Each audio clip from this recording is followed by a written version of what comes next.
안녕하세요. 윤지호 목사입니다. 이 하나님은 거룩하시다라는 어떤 제목으로 오늘 말씀을 전하려고 합니다.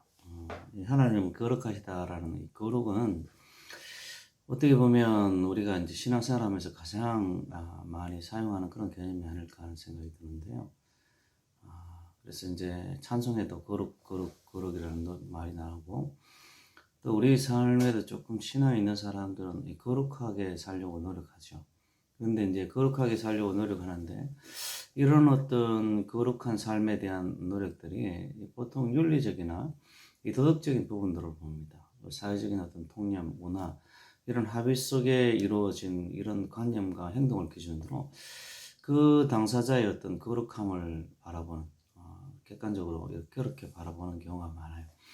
그래서 어떤 윤리적이나 도덕적으로 그것을 판단하고 그 기준에 합격하면 그 사람을 거룩한 사람, 뭐 이렇게 보는 경우가 많습니다. 물론 그 대상이 되는 당사자들이야 그렇게 생각하지 않을 수도 있어요. 또 않는 경우도 많고요. 그렇게 어떤 윤리 도덕적으로 어떤 거룩하게 어떤 사는, 보통 완벽하게 사는 사람들도 하나님의 은혜라고 고백하는 경우가 많거든요. 자신은 죄인이고 하나님의 은혜다, 이렇게 고백하는 사람들이 많습니다. 그럼에도 불구하고 주변 사람들이, 많은 사람들이 그들이 행하는 그런 어떤 윤리적이나 도덕적인 어떤 완벽한 모습을 보고 이 거룩하다고 이 판단을 합니다.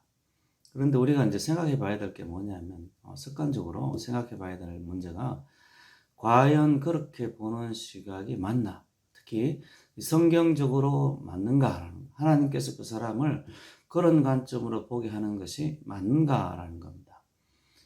로마서에 보면 이 죄의 종류들이 많이 나오는데요. 특히 1장에 보면 죄의 종류들이 나옵니다. 1장 29절, 우리 30절, 31절에 보면 곧 모든 불의, 추악, 탐욕, 악의가 가득한 자요, 시기, 살인, 분쟁, 사기, 악독히 가득한 자요, 수근수근하는 자요, 비방하는 자요, 하나님께서 하시는 자요, 능욕하는 자요, 교만한 자요, 자랑하는 자요, 악을 도모하는 자요, 부모를 거역하는 자요, 우매한 자요, 배약하는 자요, 무정한 자요, 무자비한 자라.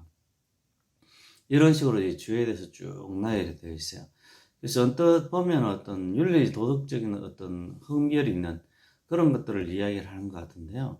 이 수근수근하는 것은 세상적인 관념으로 수근수근한다라는 것이, 이게 죄에 들어가는가, 뭐 자랑한다, 이게 죄에 들어가는가, 이렇게 의문을 가지는데, 성경적으로 보면 이 죄입니다. 죄예요. 자, 그러면 왜 이런 것들이 어떤 죄가 되고 왜 이런 것들이 문제가 되는가, 이런 부분들을 한번 생각해 봐야 되는데요. 보다 이제 이런 생각보다 보다 중요한 구절이 그 앞에 나옵니다. 그건 뭐냐면 그 죄를 저지르게 된 이유, 원인입니다. 1장 28절에 보면 또 그들이 마음에 하나님 두기를 싫어하며 하나님께서 그들을 그 상실한 마음대로 내버려 두사 합당하지 못한 일을 하게 하셨으니, 합당하지 못한 일을 하게 했는데 원인이 뭐냐면 사람들이 마음에 하나님 두기를 싫어한 거예요. 그래서 로마서 1장 28절에는 죄를 저지르게 된 원인에 대해서 사람들이 마음에 하나님 두기를 싫어해서 죄를 저지른 겁니다. 다시 하면 죄를 저지르게 된 원인이 하나님과 함께 하지 않았기 때문에, 하나님을 중심에 모시지 않았기 때문에, 마음을 움직이는 원인이 하나님이 아니기 때문에 라고 이렇게 이야기를 하는 거예요. 그래서 우리가 이 하나님은 거룩하시다라고 생각할 때 하나님께서 윤리나 도덕적으로 완벽한 것은 아닙니다. 우리 인간이 생각하는 윤리나 도덕적으로 완벽한 이런 것들이 거룩한 것을 이야기를 하는 건 아니에요. 그래서 거룩이라는 말 속에는 윤리나 도덕적인 행위 이런 것보다는 어떤 분리되고 분별된, 따로 떨어져 있는 이런 것들을 의미를 합니다. 그건 죄악된 것과의 다른 분리, 속된 것과의 다른 분리, 뭐 이런 것들의 의미가 있어요. 천사가 하나님에 대해서 거룩하시다, 거룩하시다, 거룩하시다 이렇게 외칠 때, 하나님은 거룩하시기 때문에 거룩하다고 외치는 거지, 윤리나 도덕 때문에 하나님께서 윤리나 도덕적으로 완벽하기 때문에 그렇게 외치는 것이 아닙니다. 말 그대로 피조된 존재와 성별된, 창조주로서의 성별된, 정말 분리된 분별된 그런 존재이기 때문에 그렇게 외쳐버린 거예요. 말 그대로 거룩한 겁니다. 그것은 모든 부정한 것과 불결한 것에서의 구별이고 자유한 거고 피조된 것에 대해서 자유하고 구별된 거예요. 그래서 이런 거룩한 것은 이 하나님의 본질에 속하는 겁니다.